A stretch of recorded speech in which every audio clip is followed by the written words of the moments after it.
Alors j'ai parlé d'un deuxième blocage, c'était celui de l'austérité. Ce soir, je vais faire gagner de l'argent à la France.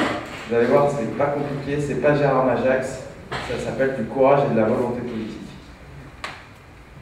On a consulté le Parlement français, M. Valls a consulté le Parlement français il y a peu de temps sur un plan d'économie courageux de 50 milliards d'euros. Qu'est-ce que c'est qu'un plan d'économie courageux de 50 milliards d'euros?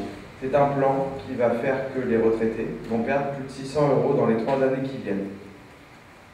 C'est un plan qui va créer plus de 200 000 chômeurs dans les associations parce qu'elles n'auront plus de financement. Alors on a essayé d'économiser 50 milliards d'euros. Comment on peut faire face à cette austérité qui crée des ravages dans nos sociétés? Et je prendrai un exemple, c'est la Grèce. La Grèce qui a retrouvé le chemin des marchés financiers depuis quelques temps et tout le monde s'en est félicité, tant mieux, super.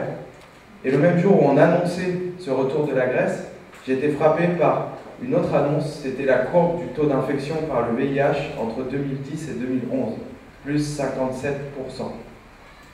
On n'est pas en Afrique, on est en Grèce, au sein de l'Union européenne, on a un pays où les citoyens n'ont plus accès aux soins, n'ont plus accès à la protection, n'ont plus accès à la sécurité. Et la conséquence, c'est une montée flagrante des taux d'infection sur le VIH.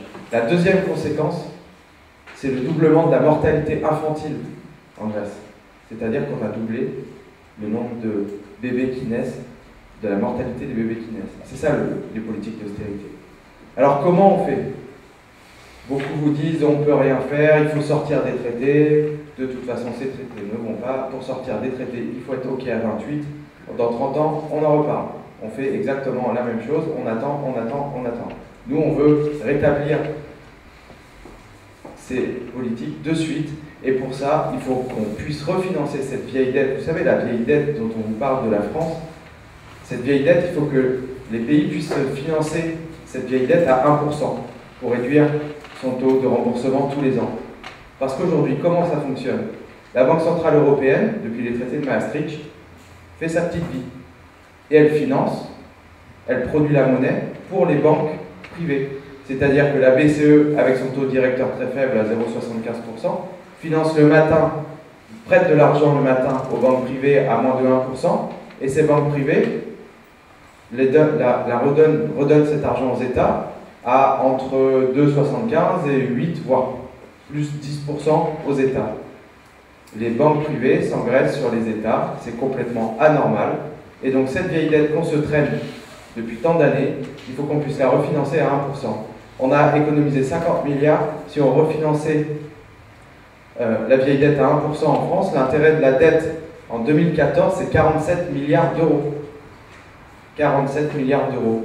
Financé à 1%, on gagnerait quasi 20 milliards cette année. Donc il nous manque 30 milliards. 30 milliards. Donc on refinance la vieille dette, c'est qui dit mieux ce soir. 30 milliards, il nous manque 30 milliards. On refinance cette vieille dette à 1%, c'est possible, on peut le faire sans sortir des traités. Il suffit que la BCE prête à la Banque publique d'investissement, et dans les traités, c'est pas interdit, la Banque publique d'investissement peut prêter aux États. Et les États refinancent leur vieille dette auprès de ces banques publiques. Et les Américains le font. Donc, en finançant cette vieille dette, on donne de l'oxygène aux États, de l'oxygène aux citoyens, et on arrête de taper dessus. Et ça, on peut le faire sans sortir des traités. Il suffit d'un peu de volonté politique, un peu de courage pour remettre du bon sens dans le financement et dans la production de la monnaie.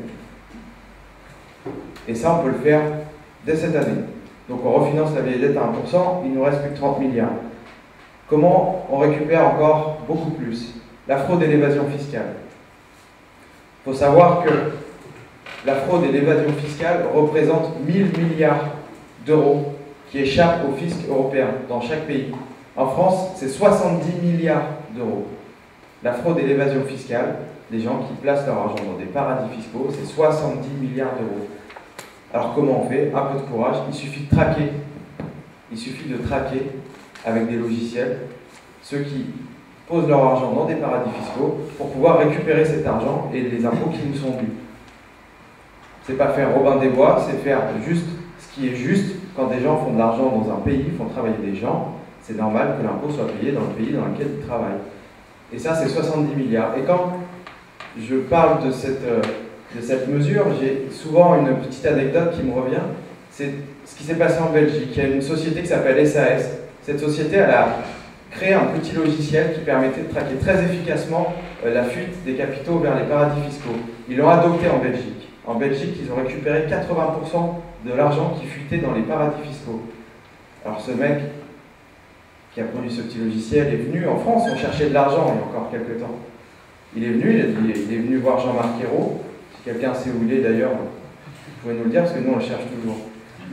Jean-Marc Ayrault l'a reçu, il lui dit bah écoutez, voilà, j'ai un super logiciel, vous cherchiez des millions d'euros, mais moi j'en ai un, ça va vous permettre de traquer la fraude et l'évasion fiscale en France. Il repart, Jean-Marc Ayrault ne voulait rien entendre, il revient à la charge, il s'est dit c'est peut-être trop cher, vu qu'il faisait du business. Il revient, il dit bah, si c'est comme ça, si vous ne me croyez pas, je prends que 1% de ce qu'on va récupérer, un petit pourcent.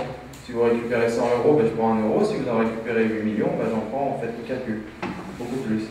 Jean-Marc Ayrault n'a pas voulu du tout instaurer ce logiciel. C'est juste, c'est un non-sens politique que de taper toujours sur les citoyens, alors qu'on peut faire complètement autrement. Donc avec cette fraude et cette évasion fiscale, c'est 70 milliards qui vivent. Il nous en manquait 30, on en a gagné 40. Incroyable. Avec un peu de courage et un peu de volonté politique. Et un dernier point face à cette austérité, aujourd'hui on a une Union européenne qui est sclérosée, qui est inactive, parce qu'elle n'a pas de budget propre. Ses ressources propres sont infimes. C'est 1% du budget européen. Ces 1% sont financés par les États, par des taxes et par quelques droits de douane.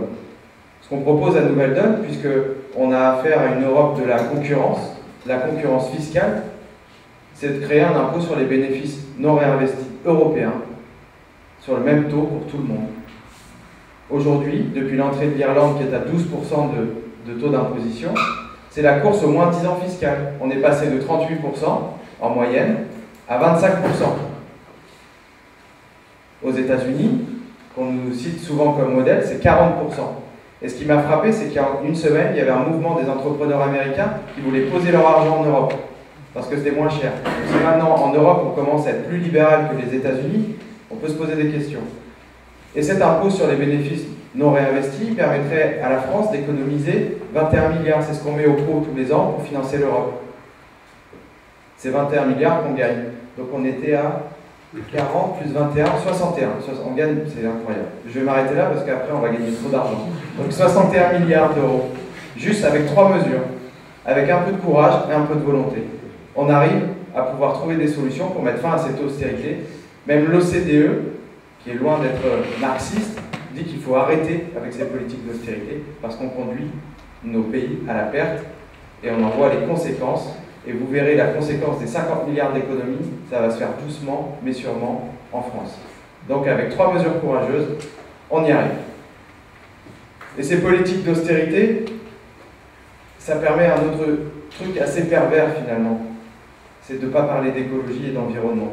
Parce qu'on dit que tout va mal et du coup il faut arrêter de penser à l'environnement. Alors je vais laisser Cécile en parler parce qu'elle en parle très bien. Très très bien. Et elle le fait super bien et du coup on échangera par la suite ensemble.